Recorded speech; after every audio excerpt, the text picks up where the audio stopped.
We find roughly about 70% of major corporate initiatives, and that could be a major software rollout, it could be a merger or acquisition, it could even be a large office move, just don't meet expectations.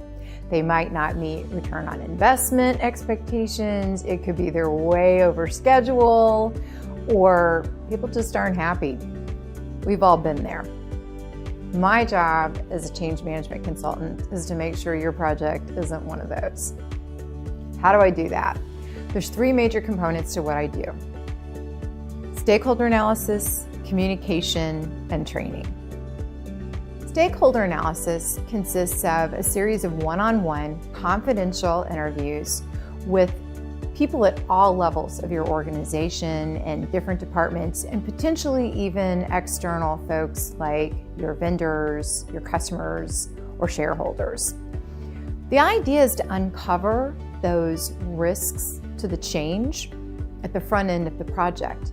People tend to think perception is reality. What we find is perception is about 50% of reality. So 50% of what you think is going on with your stakeholders is spot on. You're exactly right. The other 50%, not so much. In its place are those gotchas, those unexpected things that pop up during a project. So we want to try to identify those risks on the front end and come up with a mitigation strategy before we start the project. Communication. We find with unsuccessful projects, there's either under communication or over communication. There's a tendency to think that people will be afraid of the change or that they just don't need to know about it. And so leadership or project teams don't communicate anything about the change. People are pretty smart and they realize something's going on, but there's a big information void. So they tend to fill that void, and usually not with good things. On the flip side, we sometimes over-communicate about a project and scare people to death, and half the things that we tell them about don't even end up happening, or we over-promise, and then half the things we promise don't get delivered in the end and people are unhappy.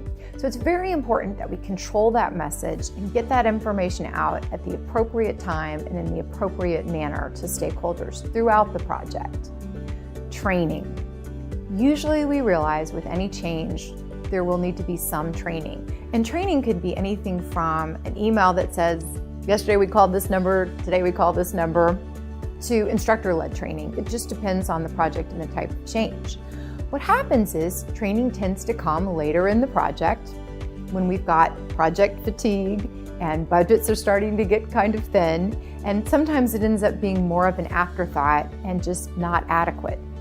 So it's very important that we have a training plan from the beginning of the project and that we pay proper attention to that so that people are really ready for the change when it comes.